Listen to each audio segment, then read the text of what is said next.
നമസ്കാരം, welcome back to my channel. അപ്പോൾ എല്ലാവർക്കും സുഖമാണെന്ന് വിചാരിക്കുന്നു. ഇന്നത്തെ എൻ്റെ വീഡിയോ ഒരുപാട് പേര് ആഗ്രഹിക്കുന്ന ഒരു ടോപ്പിക്കാണ്. അതായത് ഒരുപാട് പേർക്ക് ഇഷ്ടം കാണും ഈ വെള്ളാരം കണ്ണ് അല്ലെങ്കിൽ പൂച്ചക്കണ്ണ്, അങ്ങനെ ഇഷ്ടമുള്ള ഒരുപാട് പേര് കാണും. അപ്പോൾ അവർക്കൊക്കെ വേണ്ടിയിട്ടുള്ള ഒരു വീഡിയോ ആണ്. എങ്ങനെയാണ് നമ്മൾ കോണ്ടാക്ട് ലെൻസ് വയ്ക്കുമ്പോൾ എന്തൊക്കെ നമ്മൾ ശ്രദ്ധിക്കണം. ഒരുപാട് പേർക്ക് ആഗ്രഹമുണ്ട് ഈ കോണ്ടാക്ട് ലെൻസ് വെക്കാനായിട്ട്, പക്ഷെ അവർക്ക് അറിയത്തില്ല അതിനെപ്പറ്റി എങ്ങനെയാ വെക്കേണ്ടത്. കൂടാതെ ഒത്തിരി പേർക്ക് ഒരുപാട് സംശയങ്ങളുമാണ്. ഇത് വെക്കുമ്പോഴത്തേക്കും കണ്ണിന് എന്തെങ്കിലും പ്രോബ്ലം ഉണ്ടാകുമോ, കണ്ണിന് വേദനിക്കോ, അങ്ങനെയുള്ള കുഞ്ഞു കുഞ്ഞു ഡൗട്ട്സ് ഒരുപാടുണ്ട്. അപ്പം അങ്ങനെ കോമൺ ആയിട്ട് വരുന്ന കുറച്ച് സംശയങ്ങൾ ഞാൻ എഴുതി വെച്ചിട്ടുണ്ട്. നമുക്ക് ഓരോന്നായിട്ട് നോക്കാം. ഓക്കെ, പിന്നെ ഞാൻ ഈ വീഡിയോയിൽ കോണ്ടാക്ട് ലെൻസ് വയ്ക്കുന്നത് എങ്ങനെയാണെന്നും കൂടി കാണിക്കുന്നുണ്ട്. അപ്പോൾ വീഡിയോ നിങ്ങൾ മുഴുവനായും സ്കിപ്പ് ചെയ്യാതെ കാണുക. ഓക്കെ, അപ്പോൾ നമുക്ക് നമ്മുടെ വീഡിയോയിലേക്ക് കിടക്കാം. ആദ്യമായിട്ട് നമ്മൾ ശ്രദ്ധിക്കേണ്ടത് കോണ്ടാക്ട് ലെൻസ് വാങ്ങിക്കുമ്പോൾ കുറച്ച് കാര്യങ്ങൾ ശ്രദ്ധിക്കാനുണ്ട്. അത് ഏതൊക്കെയാണെന്ന് നമുക്ക് നോക്കാം. ഒന്നാമതായിട്ട് ഞാൻ പറയാൻ പോകുന്നത്, നമ്മൾ ലെൻസ് ചൂസ് ചെയ്യുമ്പം കളർ ഏതാണെന്ന് നിങ്ങൾ സെലക്ട് ചെയ്യുക. അതായത് ഇപ്പം ഞാൻ എൻ്റെ ഒരു പേഴ്സണൽ ആയിട്ടുള്ള ഒരു ഒപ്പീനിയൻ പറയുവാണെങ്കിൽ, നമ്മുടെ ഒരു ഇന്ത്യൻ ടോണിന് ചേരുന്ന കളർ നിങ്ങൾ ചൂസ് ചെയ്യാൻ നോക്കുക. ബ്ലൂ, ഗ്രീൻ അങ്ങനെയുള്ള കളേഴ്സ് ഒക്കെ എടുക്കുമ്പോഴത്തേക്കും ഒരുപാട് അങ്ങ് എടുത്തു നിൽക്കും. അപ്പോൾ അത്രയും നമ്മുടെ ഫേസിന് അങ്ങോട്ട് മേച്ചായി വരത്തില്ല. ഓക്കെ, പക്ഷേ പ്യുവർലി നിങ്ങളുടെ ചോയ്സ് ആണ് ലെൻസ് ഏത് കളർ വേണം എന്നുള്ളത്. ഞാൻ എൻ്റെ പേഴ്സണൽ ആയിട്ടുള്ള ഒരു ഒപ്പീനിയനാണ് പറഞ്ഞത്. ഓക്കെ, അപ്പോൾ നമ്മുടെ ഇന്ത്യൻ ടോണിന് ചേരുന്ന കളർ ചൂസ് ചെയ്യുന്നതായിരിക്കും കുറച്ചും കൂടി ബെറ്റർ. ഓക്കെ, അപ്പോൾ ആദ്യമായിട്ട് നമ്മൾ സെലക്ട് ചെയ്യേണ്ടത് കളറാണ്. അത് കഴിഞ്ഞ് നമ്മൾ ചൂസ് ചെയ്യേണ്ടത്, ഇപ്പോൾ പവറുള്ള ലെൻസും ഉണ്ട്, പവർ ഇല്ലാത്ത ലെൻസും അവൈലബിൾ ആണ്. അപ്പം നിങ്ങളുടെ കണ്ണിന് പവർ ഉണ്ടെങ്കിൽ പവറുള്ള ലെൻസ് നോക്കിയിട്ട് നിങ്ങൾ ചൂസ് ചെയ്യുക. ഓക്കെ, അടുത്തത് നമ്മൾ നോക്കേണ്ടത് ലെൻസ് നമ്മൾ എത്ര ദിവസത്തേക്കാണ് യൂസ് ചെയ്യാൻ വേണ്ടി ഉദ്ദേശിക്കുന്നത് എന്നുള്ളതാണ്.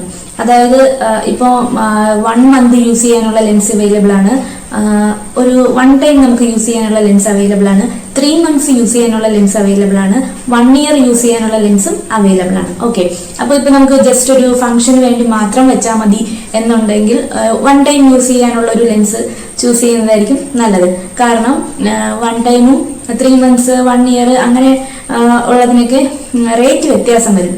ഇപ്പോൾ 3 മന്ത്സ് നമുക്ക് യൂസ് ചെയ്യാനുള്ള ലെൻസിന്റെ റേറ്റ് ആയിരിക്കത്തില്ല 1 ഇയർ നമ്മൾ യൂസ് ചെയ്യാൻ വാങ്ങുന്ന ലെൻസിന്റെ റേറ്റ്. അപ്പൊ നിങ്ങളുടെ യൂസ് എന്താണോ, എത്ര ദിവസം വയ്ക്കണം എന്നുള്ളത് നോക്കിയിട്ട് ലെൻസ് പർച്ചേസ് ചെയ്യുക. ഓക്കെ, അടുത്തത് നല്ലൊരു ക്ലീനിങ് സൊല്യൂഷൻ വാങ്ങുക എന്നുള്ളതാണ്. നമ്മൾ ലെൻസ് വെക്കുമ്പോഴും ഉപയോഗം കഴിഞ്ഞ് ലെൻസ് നമ്മൾ സൂക്ഷിച്ച് വെക്കാനും ഒക്കെ നല്ലൊരു സൊല്യൂഷൻ ആവശ്യമാണ്. അപ്പോൾ അത് നല്ലൊരു ബ്രാൻഡിന്റെ നല്ലൊരു സൊല്യൂഷൻ തന്നെ നിങ്ങൾ മേടിക്കാൻ നോക്കുക. പിന്നെ 1 ടൈം യൂസ് ചെയ്യാൻ ഉദ്ദേശിക്കുന്ന ഒരു സൊല്യൂഷൻ വാങ്ങണമെന്നില്ല. കാരണം നമ്മൾ 1 ടൈം യൂസ് ചെയ്യാൻ വേണ്ടി ലെൻസ് വാങ്ങുമ്പോൾ ആ പാക്കിൽ തന്നെ സൊല്യൂഷൻ ഉണ്ടാകും. അതുപയോഗിച്ച് നമുക്ക് ലെൻസ് ഫിക്സ് ചെയ്യാവുന്നതാണ്. അപ്പോൾ 1 ടൈം യൂസ് ചെയ്യാൻ ഉദ്ദേശിക്കുന്നവർ സൊല്യൂഷൻ വാങ്ങണമെന്നില്ല. ഓക്കെ, പിന്നെ ഈ 3 മന്ത്സ് 1 ഇയർ ഒക്കെ യൂസ് ചെയ്യാൻ ഉദ്ദേശിക്കുന്നവർ മസ്റ്റായിട്ടും ഒരു നല്ലൊരു ബ്രാൻഡിന്റെ നല്ലൊരു സൊല്യൂഷനും കൂടി വാങ്ങി വെക്കുക. അടുത്തതായി നിങ്ങൾ ശ്രദ്ധിക്കേണ്ട ഒരു പ്രധാനപ്പെട്ട ഒരു കാര്യമാണ്, എക്സ്പയറി ഡേറ്റ് കഴിഞ്ഞതാണോ അല്ലയോ എന്ന് ചെക്ക് ചെയ്തിട്ട് വേണം ലെൻസ് പർച്ചേസ് ചെയ്യാനായിട്ട്. എക്സ്പയറി ഡേറ്റ് കഴിഞ്ഞതാണെങ്കിൽ നിങ്ങൾ ഒരിക്കലും ലെൻസ് എടുക്കരുത്. എക്സ്പയറി ഡേറ്റ് നോക്കിയിട്ട് തന്നെ നിങ്ങൾ ചൂസ് ചെയ്യണം. കാരണം നമ്മുടെ കണ്ണാണ്, അറിയാലോ, ഒരു കോംപ്രമൈസും കാണിക്കരുത് ആ ഒരു കാര്യത്തിൽ. എക്സ്പയറി ഡേറ്റ് നോക്കി തന്നെ നിങ്ങൾ ലെൻസ് മേടിക്കുക. പിന്നെ ഒരു ഇമ്പോർട്ടൻ്റ് ആയിട്ടുള്ള വേറൊരു കാര്യം എന്ന് പറയുന്നത്, ലെൻസ് വാങ്ങുമ്പോൾ നല്ലൊരു ബ്രാൻഡിന്റെ ലെൻസ് തന്നെ നിങ്ങൾ വാങ്ങാൻ നോക്കുക. ഇപ്പം മാർക്കറ്റിൽ ഒരുപാട് ലെൻസ് അവൈലബിൾ ആണ്. അപ്പം നിങ്ങൾ ഓൺലൈൻ ഷോപ്പിലും സാധാരണ കടകളിലും ഒക്കെ കാണുന്ന ഏതെങ്കിലും ഒരു ലെൻസ് വാങ്ങി വെക്കാതിരിക്കുക. വാങ്ങുമ്പോൾ കുറച്ച് കാശ് ഇൻവെസ്റ്റ് ചെയ്താലും നല്ലൊരു ബ്രാൻഡിന്റെ നല്ലൊരു ലെൻസ് തന്നെ നിങ്ങൾ വാങ്ങാൻ നോക്കുക. ഇപ്പം നല്ലൊരു ബ്രാൻഡിന്റെ നല്ലൊരു ലെൻസ് 1 ഇയർ നമുക്ക് യൂസ് ചെയ്യാൻ വേണ്ടി വാങ്ങുവാണെങ്കിൽ ഏകദേശം ഒരു 3000 റുപ്പീസ് ഒക്കെ ആവും. കൂടാതെ ഇപ്പോൾ 3 മന്ത്സ് യൂസ് ചെയ്താൽ മതിയെങ്കിൽ അതിനൊരു ഏകദേശം ഒരു 500 റുപ്പീസിനുള്ളിൽ നല്ലൊരു ലെൻസ് നമുക്ക് വാങ്ങാൻ പറ്റും. ഓക്കെ, അങ്ങനെ റേറ്റ് വ്യത്യാസം വരും. റേറ്റ് വ്യത്യാസം വന്നാലും നിങ്ങൾ ലെൻസ് വാങ്ങുമ്പോൾ നല്ലൊരു ബ്രാൻഡിന്റെ കുറച്ച് കാശ് ഇൻവെസ്റ്റ് ചെയ്താലും നല്ല ലെൻസ് തന്നെ വാങ്ങാൻ നോക്കുക. ഇത്രയും കാര്യങ്ങളാണ് നമ്മൾ ലെൻസ് വാങ്ങുമ്പോൾ ശ്രദ്ധിക്കേണ്ട പ്രധാനപ്പെട്ട കുറച്ച് കാര്യങ്ങൾ. നല്ലൊരു ബ്രാൻഡ് നോക്കുക, എക്സ്പയറി ഡേറ്റ് നോക്കുക, നല്ലൊരു സൊല്യൂഷൻ വാങ്ങുക. ഇത്രയും പ്രധാനമായിട്ടും ലെൻസ് വാങ്ങുമ്പോൾ ശ്രദ്ധിക്കേണ്ടതായിട്ടുള്ളൂ. ഇനി നമുക്ക് ലെൻസ് നമ്മുടെ കയ്യിൽ കിട്ടി, ഇനി അതെങ്ങനെയാണ് നമ്മൾ വയ്ക്കേണ്ടത്, വയ്ക്കുമ്പോൾ എന്തൊക്കെ ശ്രദ്ധിക്കണം എന്നുള്ള കാര്യങ്ങൾ നോക്കാം. ഒന്നാമതായിട്ട് ഞാൻ പറയാൻ പോകുന്നത്, നമ്മുടെ ലെൻസ് എടുക്കുമ്പോഴത്തേക്കും നമ്മുടെ 2 കൈയും നല്ലപോലെ ക്ലീൻ ചെയ്തിട്ട് നല്ലപോലെ വാഷ് ചെയ്തിട്ട് മാത്രമേ ലെൻസ് എടുക്കാൻ പാടുള്ളൂ. അത് വെറുതെ വാഷ് ചെയ്താൽ പോരാ, ഒരു ഹാൻഡ് വാഷോ ഒരു ഹാൻഡ് സാനിറ്റൈസറോ ഒക്കെ ഉപയോഗിച്ച് നല്ല വൃത്തിയാക്കിയതിന് ശേഷം മാത്രമേ ലെൻസ് എടുക്കാൻ പാടുള്ളൂ. ഇനി ലെൻസ് വെക്കേണ്ടത് നമ്മൾ മിററിൽ നോക്കി നമ്മുടെ ഐബോളിന്റെ പൊസിഷൻ നോക്കിയിട്ട് വേണം ലെൻസ് വെക്കാൻ വേണ്ടി. ഞാൻ ഈ ലെൻസ് വെക്കുന്നത് കാണിച്ചു തരാം. അപ്പം നിങ്ങൾക്ക് കുറച്ചും കൂടി മനസ്സിലാവും, കുറച്ചും കൂടി ഒരു ഐഡിയ കിട്ടും. അത്ര ഭയങ്കര ഭീകരമായിട്ടുള്ള പ്രശ്നമൊന്നുമില്ല, നമുക്ക് ഈസി ആയിട്ട് വെക്കാം കേട്ടോ. നിങ്ങൾ പേടിക്കാതിരിക്കുക, കോൺഫിഡൻ്റ് ആയിട്ടിരിക്കുക, പറ്റും. ഓക്കെ, ആഗ്രഹമുള്ളവരൊക്കെ ഒന്ന് വാങ്ങി ഒന്ന് ട്രൈ ചെയ്ത് നോക്കുക. ലെൻസ് വെച്ച് തുടക്കത്തിൽ നമുക്ക് ചെറിയൊരു ഇറിറ്റേഷൻ ഉണ്ടാവും, അത് പേടിക്കേണ്ടതായിട്ടൊന്നുമില്ല, നോർമലാണ്. കാര്യം ഒരു ഫോറിൻ ഒബ്ജക്റ്റ് നമ്മുടെ കണ്ണിൽ കയറുമ്പോൾ എന്തായാലും ഒരു ചെറിയൊരു ഇറിറ്റേഷൻ ഉണ്ടാവും. അത് അല്പസമയം കഴിയുമ്പോഴത്തേക്കും ഓക്കെ ആവും കേട്ടോ. നമുക്ക് എങ്ങനെയാണ് ലെൻസ് വെക്കുന്നത് എന്ന് നോക്കാം. ഓക്കെ, അപ്പോൾ ഇതാണ് ആ ഒരു ലെൻസിൻ്റെ പാക്കറ്റ്. ഇതിൽ എക്സ്പയറി ഡേറ്റ് അവർ മെൻഷൻ ചെയ്തിട്ടുണ്ട്. പവർ ഇല്ലാത്ത ലെൻസ് ആയതുകൊണ്ട് തന്നെ ഇതിൽ അവർ പവർ മെൻഷൻ ചെയ്തിട്ടില്ല, നോർമൽ ലെൻസാണ്. പവറുള്ള ലെൻസ് ആണെങ്കിൽ അവർ പ്രത്യേകം റൈറ്റും ലെഫ്റ്റും അതിൽ മെൻഷൻ ചെയ്തേക്കും. അപ്പോൾ നിങ്ങൾ റൈറ്റ് ഏതാണ് എന്ന് നോക്കിയിട്ട് റൈറ്റ് വെക്കുക, ലെഫ്റ്റ് ഏതാണെന്ന് നോക്കിയിട്ട് ലെഫ്റ്റ് വെക്കുക. ഓക്കെ, പവർ ഇല്ലാത്തത് കൊണ്ട് ഇത് രണ്ടും സെയിം ആണ്. നമുക്കിത് രണ്ടും ഏത് വേണമെങ്കിലും ഏത് കണ്ണിൽ വേണമെങ്കിലും വെക്കാം. ഓക്കെ,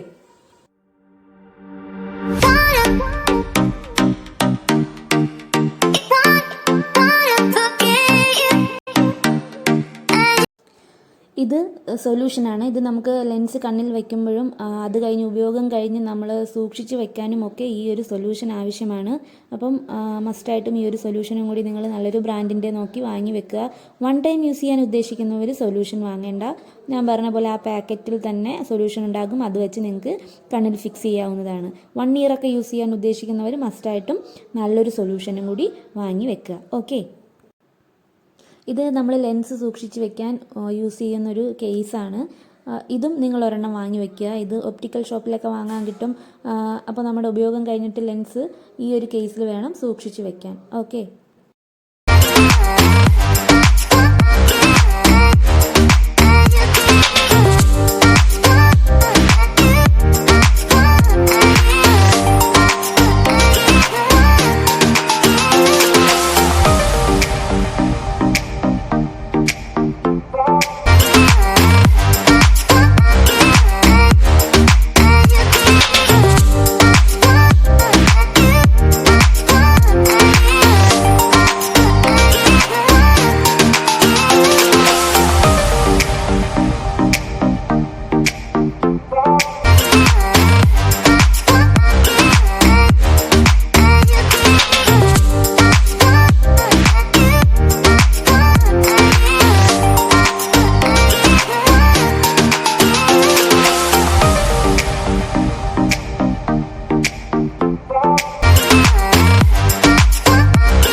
അപ്പോൾ ഞാനിപ്പോൾ കാണിച്ചതുപോലെ നിങ്ങൾ ലെൻസ് റിമൂവ് ചെയ്യുക.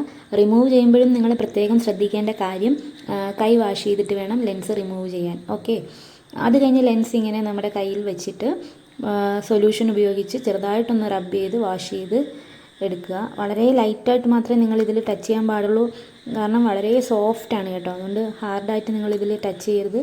ലൈറ്റായിട്ട് സോഫ്റ്റായിട്ട് ഒന്ന് സൊല്യൂഷൻ 1-2 പ്രാവശ്യം സൊല്യൂഷൻ ഉപയോഗിച്ച് വാഷ് ചെയ്ത് എടുക്കുക. ഓക്കെ, ലെൻസ് വാങ്ങാൻ ഉദ്ദേശിക്കുന്നവരെല്ലാം അതിനുവേണ്ടി സമയം കൊടുക്കാനുള്ളവർ മാത്രം വാങ്ങുക. കാരണം വൃത്തിയായി സൂക്ഷിക്കണം, അതുപോലെ കെയർ ചെയ്യുകയും വേണം. ഓക്കെ, അപ്പം പുതിയ കേസിലേക്ക് നമ്മൾ പഴയ സൊല്യൂഷൻ കളഞ്ഞ് പുതിയ സൊല്യൂഷൻ ഉപയോഗിച്ച് അതിലിട്ട് വെക്കുക. ഓക്കെ. ഇങ്ങനെയാണ് നമ്മൾ ലെൻസ് സൂക്ഷിച്ച് വെക്കുന്നത്. പിന്നെ ലെൻസ് വെച്ചുകൊണ്ട് നിങ്ങൾ ഒരിക്കലും ഉറങ്ങാൻ പാടുള്ളതല്ല. ഡോക്ടേഴ്സൊക്കെ പറയുന്നത് ലെൻസ് വെച്ചിട്ട് ഉറങ്ങരുതെന്നാണ് പറയുന്നത്, ഹാംഫുള്ളാണ്. പിന്നെ ഒരു 8 മണിക്കൂറിൽ കൂടുതൽ ലെൻസ് കണ്ണിൽ വയ്ക്കാനും പാടുള്ളതല്ല. ഓക്കെ, ഈ 2 കാര്യങ്ങളും കൂടി നിങ്ങളൊന്ന് ശ്രദ്ധിക്കുക. ഓക്കെ, ഞാനിപ്പോൾ ഇട്ടേക്കുന്ന ലെൻസ് ഹേസൽ എന്ന ഷെയ്ഡാണ് കേട്ടോ. ഒരുപാട് പേര് സെലക്ട് ചെയ്യുന്ന ഒരു കളറാണ്, കുറച്ച് നല്ലൊരു നാച്ചുറൽ ലുക്ക് തരുന്ന ഒരു ഷെയ്ഡാണ് കേട്ടോ ഹേസൽ. മിക്ക ആൾക്കാരും ചൂസ് ചെയ്യുന്ന നല്ലൊരു ഷെയ്ഡാണ്. അപ്പോൾ നിങ്ങൾക്ക് മനസ്സിലായി കാണുമെന്ന് വിചാരിക്കുന്നു. വീഡിയോ എല്ലാവർക്കും യൂസ്ഫുൾ ആയി കാണുമെന്ന് വിചാരിക്കുന്നു, ഇഷ്ടമായി കാണുമെന്ന് വിചാരിക്കുന്നു. നമ്മുടെ ചാനലിലേക്ക് പുതിയതായിട്ട് ആരെങ്കിലും വന്നിട്ടുണ്ടെങ്കിൽ ഒന്ന് സബ്സ്ക്രൈബ് ചെയ്ത് തൊട്ടടുത്തുള്ളൊരു ബെൽ ഐക്കൺ കൂടി ഒന്ന് ക്ലിക്ക് ചെയ്ത് ഓൾ എന്ന ഓപ്ഷൻ ഓൺ ആക്കി വെക്കണേ. എങ്കിൽ മാത്രമേ ഞാൻ പുതിയ വീഡിയോസ് ഒക്കെ ഇടുമ്പോൾ നിങ്ങൾക്ക് മിസ് ചെയ്യാതെ കാണാൻ പറ്റൂ. വീഡിയോ നിങ്ങൾക്ക് എല്ലാവർക്കും ഇഷ്ടമായി കാണുമെന്ന് വിചാരിക്കുന്നു. ഇഷ്ടമായെങ്കിൽ ഫ്രണ്ട്സിനും റിലേറ്റീവ്സിനും ഒക്കെ ഷെയർ ചെയ്ത് കൊടുക്കുക. ആഗ്രഹമുള്ളവരൊക്കെ ഒന്ന് ലെൻസ് വാങ്ങി ട്രൈ ചെയ്ത് നോക്കുക. ഓക്കെ, ഒരിക്കലെങ്കിലും ലെൻസൊക്കെ ഇട്ട് ഒന്ന് നിങ്ങളുടെ ലുക്കൊക്കെ ഒന്ന് മാറുന്നത് നല്ലതാണ്. ഓക്കെ, ആരാ ഒരു ചേഞ്ച് ആഗ്രഹിക്കാത്ത അല്ലേ? അപ്പോൾ നമുക്ക് വീണ്ടും ഒരു നല്ലൊരു വീഡിയോ ആയിട്ട് ഉടൻ തന്നെ കാണാം. അതുവരേക്കും എല്ലാവരും സന്തോഷമായിട്ട് സേഫായിട്ടിരിക്കുക. ടാറ്റ.